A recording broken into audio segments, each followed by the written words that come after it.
Olá pessoal, vamos à continuidade do nosso estudo do livro de Atos.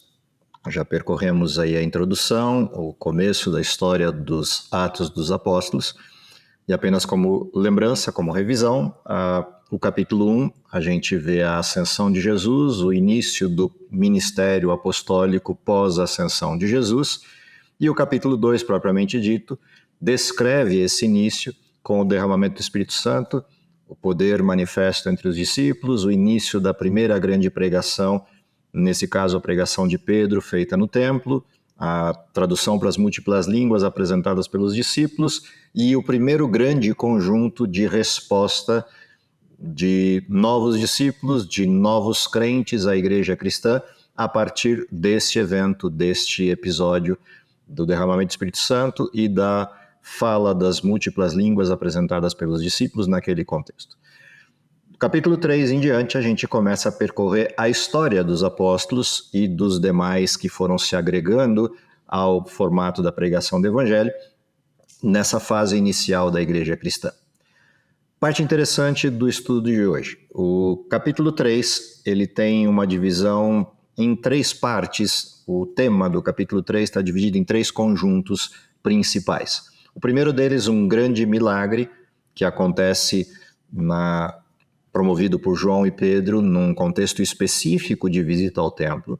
Na sequência disso, uma acusação seguida de um sermão, a acusação do crime contra o Cristo, do crime contra o Messias, seguido de um sermão apelativo, de um sermão convidativo à conversão, onde Pedro reconhece que aquele crime cometido contra Cristo foi cometido, pelo menos em parte, por pessoas que o fizeram sem a intenção prévia ou sem o conhecimento necessário para a tomada da decisão que tomaram. E nesse contexto de uma certa inocência, não inocência pelo que fizeram com Cristo, mas inocência no sentido da não compreensão de quem era o Cristo, há um convite de Pedro ao arrependimento e à conversão. Resultante deste apelo, resultante do que acontece a partir desse milagre e do apelo apresentado por João e Pedro, vem a aceitação de muitas pessoas ao evangelho.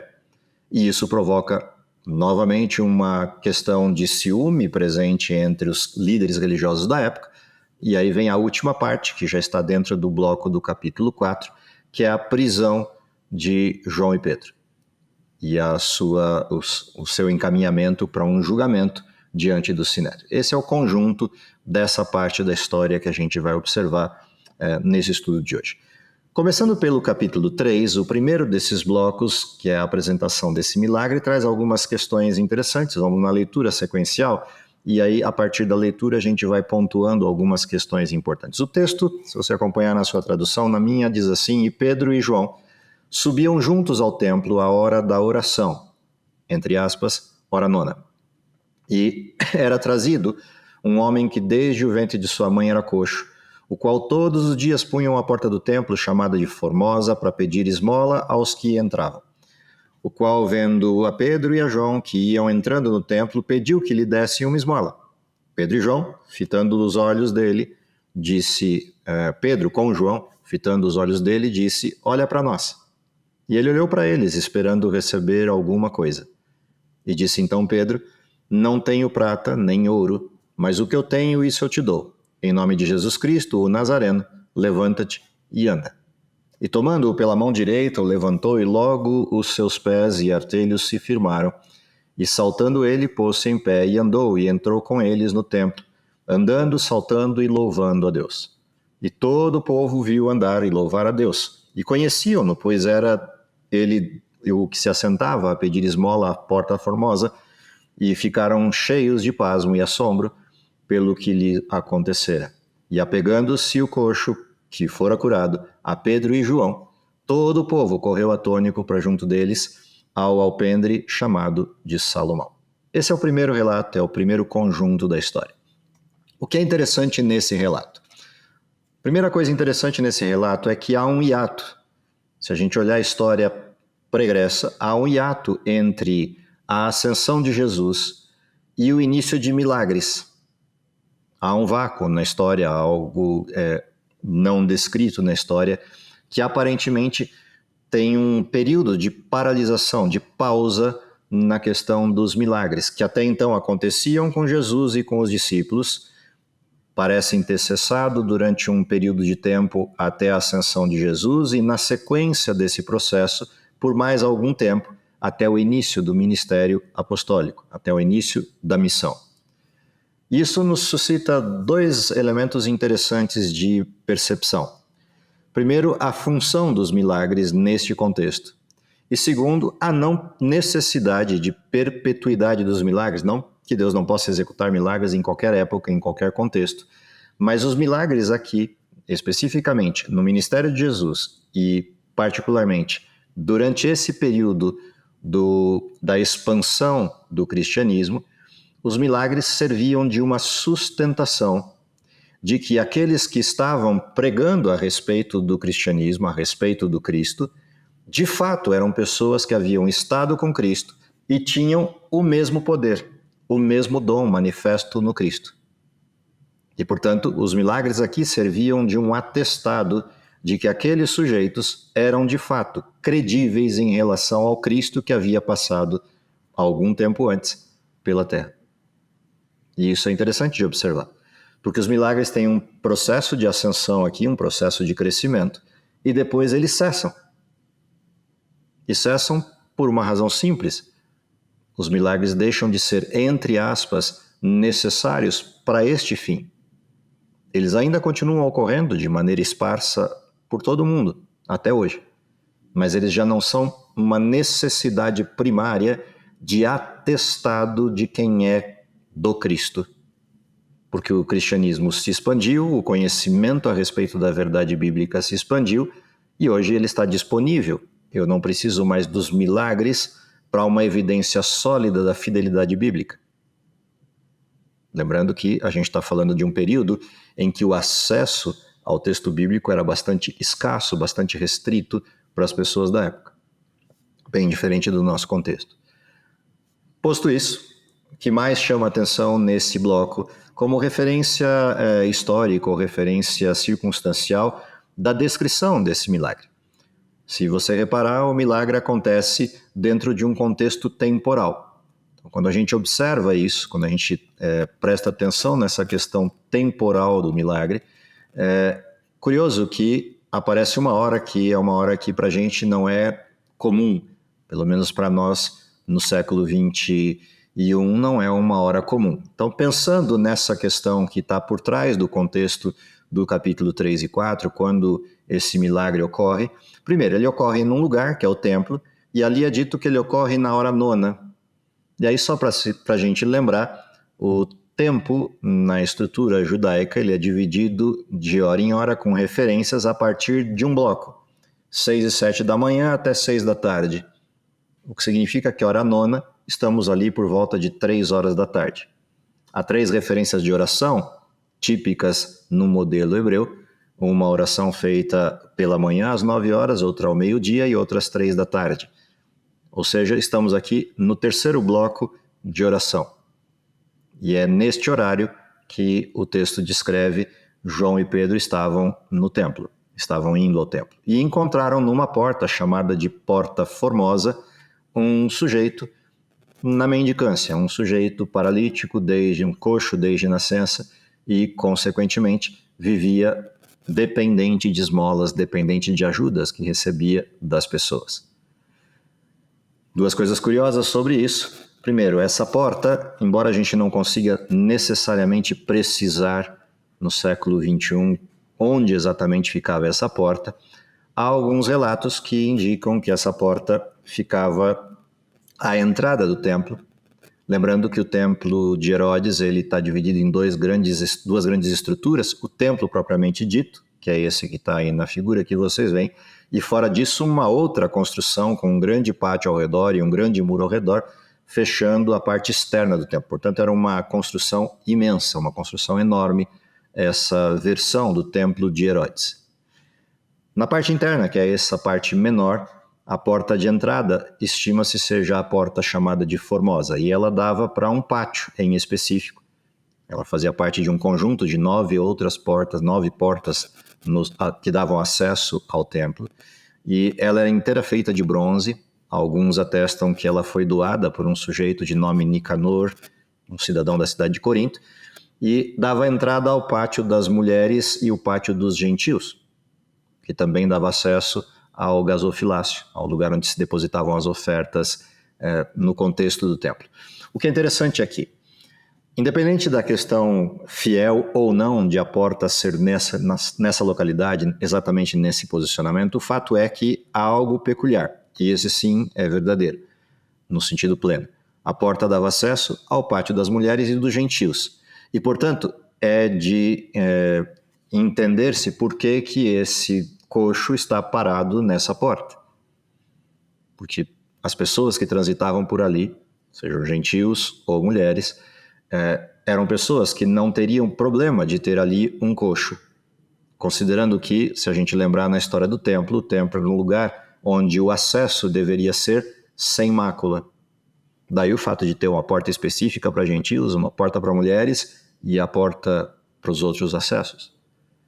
Todas essas questões mostram um pouquinho dessa parte histórica de onde está esse sujeito se posicionando.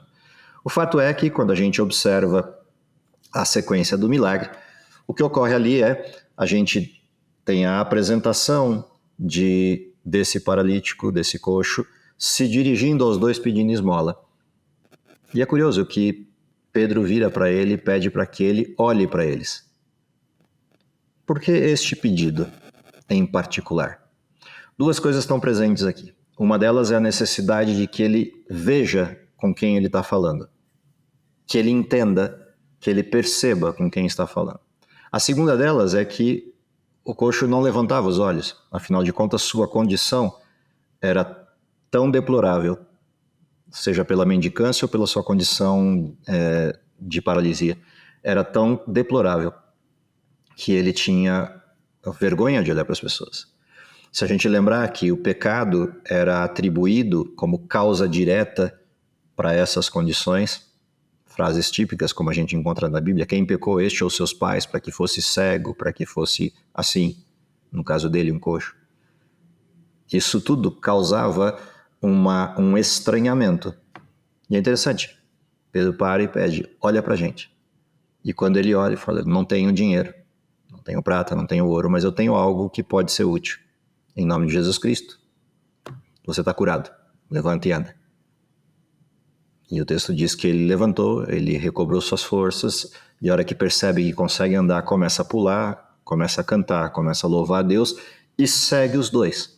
Então avalia a situação. João e Pedro estão entrando no templo, o templo cheio de gente, e vem um sujeito atrás, pulando e saltitando, gritando e louvando a Deus, porque agora ele pode andar. Literalmente, ele se tornou o centro das atenções. O detalhe é que, como ele é de nascença um coxo, todo mundo o conhecia. Essa expressão, de nascença, ela é importante no milagre, porque acreditava-se na época que era impossível curar alguém que nasceu com uma doença. Um cego, um coxo, doença entre aspas, uma condição distinta.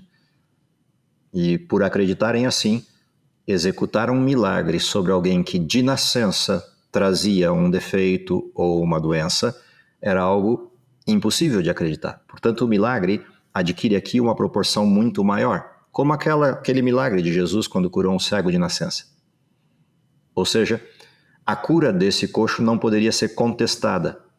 Não se poderia dizer que foi uma simulação, que foi alguma situação ficcional esse milagre. Não, ele era um coxo de nascença e agora estava andando. E todos se assombraram quando viram isso e queriam saber de onde tinha vindo esse milagre. E agora aparece a resposta disso. E a resposta vem na fala de Pedro. Vem no sermão que é pregado em sequência e nas acusações que vêm na sequência. Se você acompanhar a partir do verso 12 do capítulo 3, você vai encontrar o texto assim. E quando Pedro viu essas coisas, disse ao povo, homens israelitas, por que vos maravilhais de tudo isso? Ou por que olhais tanto para nós como se por nossa própria virtude e santidade tivéssemos feito andar esse homem? O Deus de Abraão, de Isaque e Jacó, o Deus de nossos pais, glorificou a seu filho Jesus, a quem vós entregastes, e perante a face de Pilato negastes, tendo ele determinado que fosse solto. Mas vós negastes o santo e o justo, e pedistes que se vos desse um homem homicida, e matastes o príncipe da vida, ao qual Deus ressuscitou dentre os mortos, do que nós somos testemunha. E pela fé, no seu nome, fez o seu nome fortalecer a este que vedes e conheceis. Sim, a fé que vem por ele deu a este, na presença de todos vós, esta perfeita saúde. E agora, irmãos, eu sei que o fizestes por ignorância, como também os vossos príncipes. Mas Deus assim cumpriu o que já dantes pela boca de todos os seus profetas havia anunciado, que o Cristo havia de padecer. Portanto, arrependei-vos, pois, e convertei-vos, para que sejam apagados os vossos pecados, e venham assim os tempos do refrigério pela presença do Senhor. O que é interessante aqui, nesse segundo bloco, Pedro faz uma acusação formal dentro do templo a todos os que estão ouvindo. A plateia, a multidão que está maravilhada com o milagre, os que duvidam, escribas, fariseus, etc. E sem nenhuma dificuldade ou vergonha, Pedro faz uma acusação frontal. Vocês assassinaram o Cristo. Pior, pediram que Pilato soltasse um bandido, apesar dele querer libertar Jesus. Vocês pediram para ele soltar um bandido no lugar do Cristo. E Cristo foi morto. Mas isso só aconteceu porque Deus permitiu, e esse mesmo Deus ressuscitou o seu Filho. E nós somos testemunhas dessas coisas. Quando Pedro faz essas afirmações, isso seria suficiente para ele imediatamente ser preso, retirado do convívio de todos. Mas por que ele está fazendo essa afirmação? Porque quando o milagre acontece, parte da multidão começa a acreditar que os poderes para o milagre estão em João e em Pedro. E a resposta de Pedro, primeiro fazendo uma acusação e depois trazendo ao centro de atenção Cristo como sendo o executor do milagre, e dizendo, é por ele que esse jovem foi curado. Ao fazer isso, ele cria um nível de gravidade à acusação de que eles mataram a Jesus. Porque ele coloca aqui Jesus como Deus e eles tendo matado o Filho de Deus. Dentro dessa condição, ele fecha esse desenho dizendo, vocês fizeram isso por ignorância, e eu até entendo. Portanto, há uma chance para vocês, se arrependam. Convertam-se a Cristo, entendam quem Ele é e o aceitem de uma vez por todas, porque é Ele quem está por trás de tudo isso que aconteceu. Por que isso se torna interessante no templo? Se a gente lembrar, cada um dos apóstolos, a partir do momento em que o Espírito Santo se derrama sobre eles e eles iniciam seu ministério, receberam dons diferenciados e foram para lugares diferentes pregando o Evangelho. Pedro e João, a princípio, principalmente Pedro, continua na região de Jerusalém. Depois João acaba se distanciando, indo para a região da Ásia Menor. Mas nesse momento, Pedro e João estão em Jerusalém.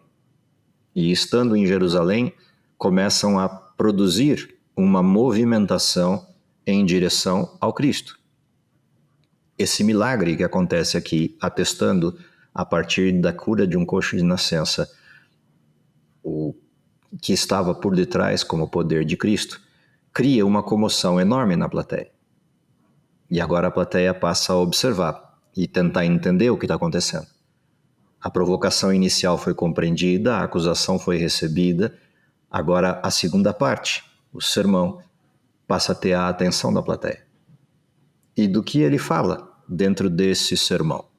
Se você olhar a partir do verso 20, diz assim, e envie ele a Jesus Cristo, que já dantes foi pregado, o qual convém que o céu contenha até que os tempos da restauração de tudo, dos quais Deus falou pela boca dos seus santos profetas desde o princípio, porque Moisés disse aos pais, o Senhor vosso Deus levantará de entre vós os seus irmãos, um profeta semelhante a mim, e a ele ouvireis em tudo quanto vos disser. E acontecerá que toda alma que não escutar esse profeta será exterminada dentre o povo. Sim, todos os profetas, desde Samuel, todos quantos depois falaram, também predisseram esses dias.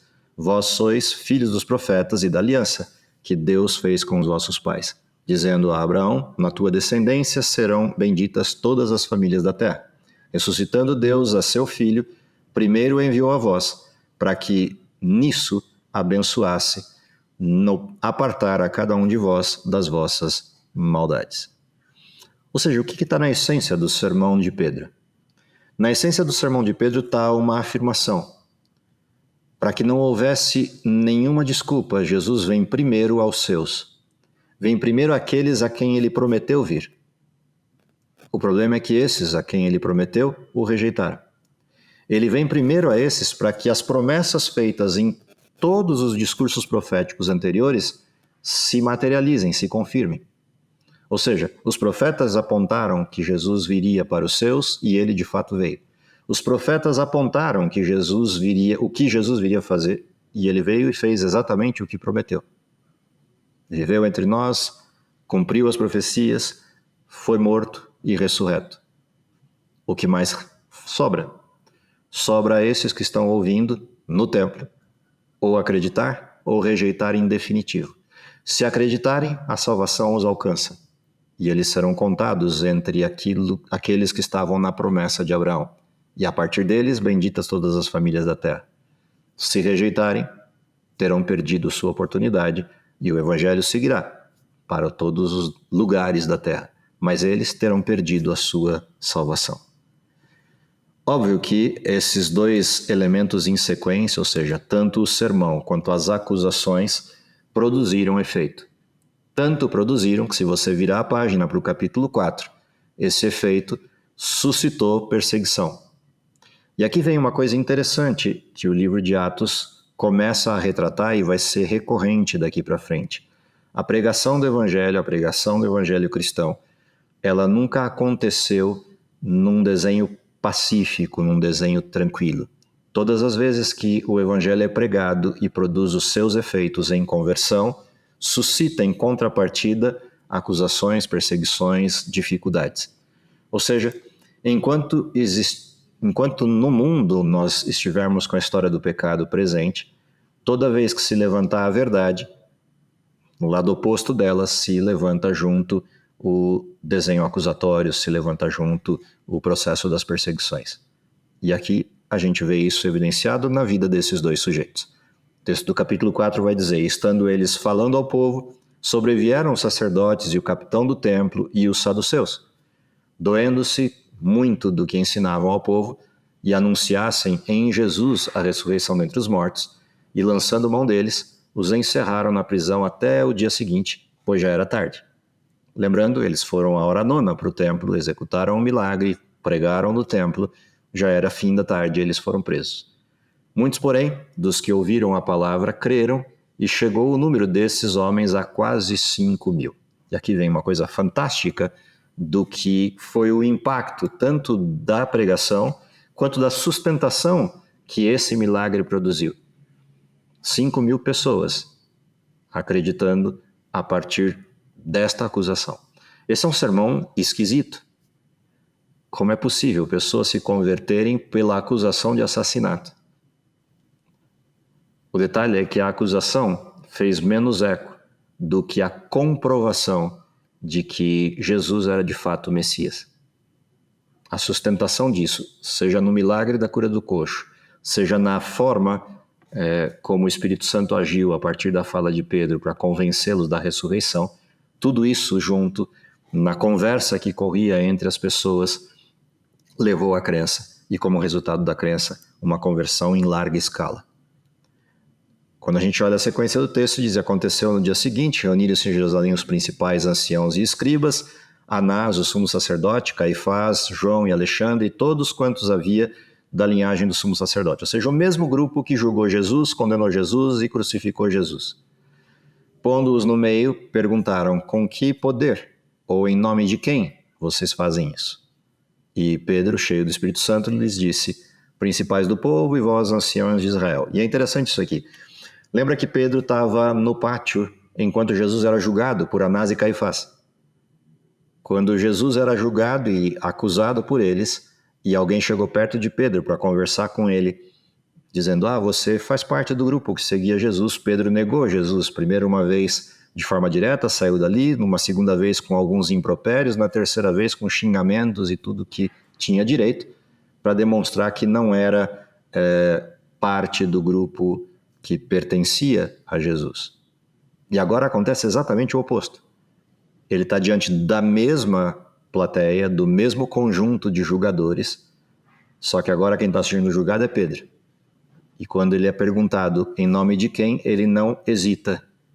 Pedro responde de forma direta: principais do povo, vós de Israel, visto que hoje somos interrogados acerca do benefício feito a um homem enfermo e do modo como foi curado, seja conhecido de vós e de todo o povo de Israel, que em nome de Jesus Cristo de Nazaré, aquele a quem vós crucificastes e a quem Deus ressuscitou dentre os mortos, em nome desse é que este está em estação diante de vós, e ele é a pedra que foi rejeitada por vós, os edificadores, a qual foi posta por cabeça de esquina, e em nenhum outro há salvação, porque também debaixo do céu nenhum outro nome existe, dado entre os homens, pelo qual devamos ser salvos. E então eles, vendo a ousadia de Pedro e João, e informados de que eram homens sem letra e indoutos, maravilharam-se e reconheceram que eles haviam estado com Jesus.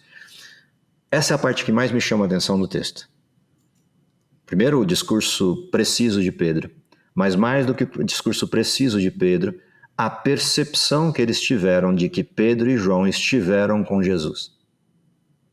Sabendo que eram iletrados, que eram pescadores, mas que tinham essa eloquência, essa capacidade de abordagem e essa forma sistêmica de pensamento muito bem estruturado a respeito dos profetas e a respeito da palavra de Deus, reconheceram nisso que eles haviam estado com Jesus. Ou seja, Jesus deixou uma marca durante o seu período de 3 anos e meio que era inquestionável. O que significa que aqueles que de fato estiveram com Jesus e aprenderam dele também manifestaram esse mesmo processo, essa mesma marca, essa mesma condição. E é isso que foi reconhecido por aquelas autoridades. Eles, olhando a ousadia de Pedro, reconheceram que ele estivera com Jesus. Vendo então estar com eles o homem que fora curado, nada tinham que dizer em contrário. Todavia, mandando-os sair fora do conselho, conferenciaram entre si, dizendo: que vamos fazer com esses homens? Porque a todos os que habitam em Jerusalém é manifesto que por eles foi feito um sinal notório, e não o podemos negar. Olha que coisa interessante, como o milagre foi feito com um coxo de nascença, não havia possibilidade de negar o milagre. Todos já sabiam o que tinha acontecido e não havia como esconder isso. E agora eles estão na dúvida, como vamos fazer com esses dois? Então, chamando, disseram-lhe absolutamente não falassem nem ensinassem no nome de Jesus, ao que Pedro, porém, respondeu, e João também: julgai vós se é justo diante de Deus ouvir-vos antes a vós do que a Deus. Porque não podemos deixar de falar do que temos visto e do que temos ouvido. Mas eles ainda os ameaçaram mais e, não achando motivo para os castigar, deixaram-nos ir por causa do povo, porque todos glorificaram a Deus pelo que havia acontecido. Que coisas a gente aprende dessa história? Primeira das coisas importantes dessa história: Pedro teve uma mudança, assim como João, uma mudança completa na sua forma de viver. O Pedro que havia negado Jesus há alguns dias atrás é o Pedro que agora não tem nenhum receio de enfrentar os mesmos algozes de Jesus e, mais do que enfrentá-los na palavra, enfrentá-los na autoridade, dizendo: ainda que vocês nos mandem parar, nós não podemos fazer isso, porque para nós importa mais obedecer a Deus do que aos homens. Coisa seguinte que também chama atenção nessa história: o resultado dessa fé, da intrepidez, da ousadia deles em pregarem o evangelho, se manifestou no resultado direto em conversões. As pessoas tinham segurança do que estava sendo feito, do que estava sendo apresentado. O milagre foi a sustentação para que não houvesse dúvida de que, de fato, aqueles sujeitos haviam estado com Jesus e a fala deles representava que haviam aprendido de Jesus. Que tudo isso nos ensina que, no nosso contexto, 2000 anos à frente na história, a mesma condição é necessária para o término da pregação do Evangelho. Ou seja, do mesmo jeito que esses dois iniciaram o processo da pregação com esse nível de intrepidez, É esse tipo de perfil que Deus precisa para que conclua a obra e possa voltar. Oxalá Deus nos dê essa condição, nos dê o poder e a condição necessários para que a gente conclua a obra, que a gente execute a obra final da pregação do Evangelho com esse mesmo nível de intrepidez. Vamos orar? Querido Pai que está nos céus, te agradecemos pelo dom da vida, te agradecemos pela oportunidade de vivermos no último tempo da história e te pedimos que o mesmo poder manifesto entre os apóstolos nos encha o coração tanto de conhecimento quanto de vontade de concluir aquilo que foi começado lá atrás, com a mesma intrepidez, com o mesmo vigor, para que possamos vê-lo voltando, se possível, em nossa geração. É o que lhe pedimos por Jesus. Amém.